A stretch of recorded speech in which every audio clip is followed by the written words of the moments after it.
Hello, dear friends. Today we will talk about an African leader who has shocked the whole world with his vision and plans. Yes, we are talking about Burkina Faso's young president, Ibrahim Traoré, who has set his mind on transforming his small and often considered poor country into the next Dubai. This is not just a slogan, but practical projects that are gradually turning into reality after taking power. Ibrahim Traoré focused first on infrastructure. He decided that Burkina Faso should no longer be known for deserts and poverty, but instead become a center of modern technology, grand buildings, and unmatched progress. The biggest project in this dream is a new modern city called New Ouaga. This city will have towering skyscrapers designed in collaboration with top engineers from the Middle East and Europe. These buildings will host luxury hotels, business offices, and apartments so that investors and visitors from around the world can live and work there. A modern metro system and a high-speed train network will connect every corner of the city within minutes. To end traffic problems, underground tunnels and overhead flyovers will be built. Friends, this city will also host the world's largest trading market, where Africa's minerals, gold, cotton, and handicrafts will be bought and sold at an international scale. This will turn Burkina Faso into a global trading hub. Along with this, a world-class airport is under construction,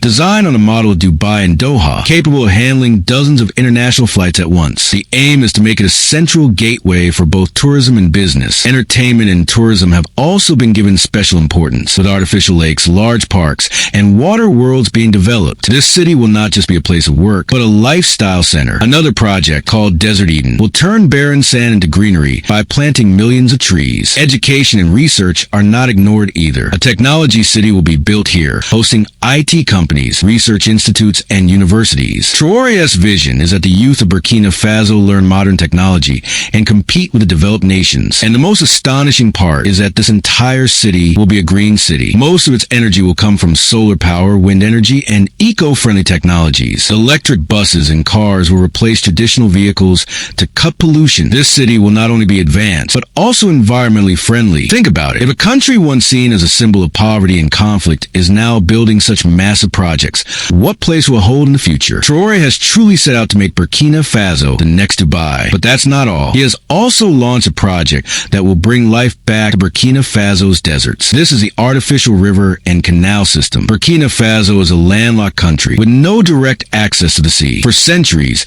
its people have relied on rainfall, which is irregular and unreliable. This has made famine, hunger, and poverty the nation's curse. Traoré decided that unless the water crisis was solved, development would remain incomplete. With engineers and experts, he designed a plan to connect the country's northern and southern regions through an artificial river. Alongside this river, a massive canal network stretching thousands of kilometers is being developed. These canals will carry water to fields, make desert land fertile, and turn millions of hectares into farmland. Imagine, land once barren will now flourish with crops, cotton, and vegetables. The project is not only for farming, but also for energy. Small hydro dams along the river will generate electricity for the nation. This means two benefits at once: water for crops and power for homes. This vision makes Traoré stand out from other African leaders. When water reaches farms, farmers will prosper, food production will increase, and the country will stop depending on imports, even becoming an exporter. Villages will revive, modern machinery will arrive in fields, jobs will be created for youth, and migration from villages to cities will slow down. Another key element of this plan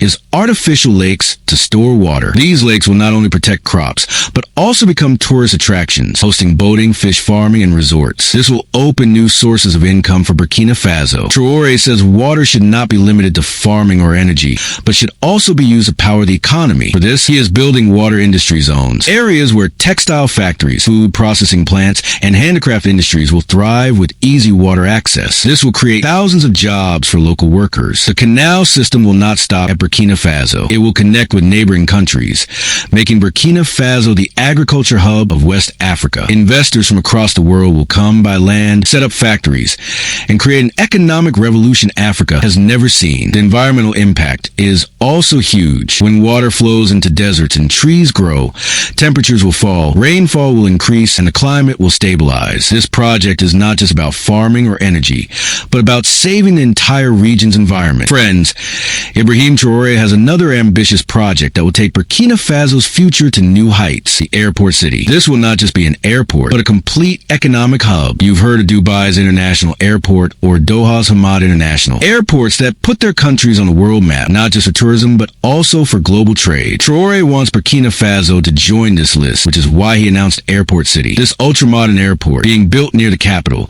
will handle over 100 aircraft at the same time. It will have the world's most advanced runways, terminals, and cargo systems. The goal is for flights between Europe, Asia, the Middle East, and America to stop here, refuel, and turn Burkina Faso into a global transit hub. This will bring in ticket revenue, millions of passengers, and a huge boost to the economy. But this won't just be an airport. Around it, a complete aviation city will be developed with luxury hotels, shopping malls, and conference centers hosting world-class events. A free trade zone will allow investors to set up industries without taxes, turning the area into a mini Dubai with every door of opportunity open. The biggest focus of Airport City will be the cargo hub. Burkina Faso is rich in gold, cotton, and other resources, but exporting them has been slow and expensive. This new hub will change that. Goods will go directly to Europe, the Middle East, and America. This will not only meet Burkina Faso's needs, but also make it a trade gateway for other African nations. Even more, the airport will be entirely green. Solar panels will cover rooftops, energy-saving flight technology will be used,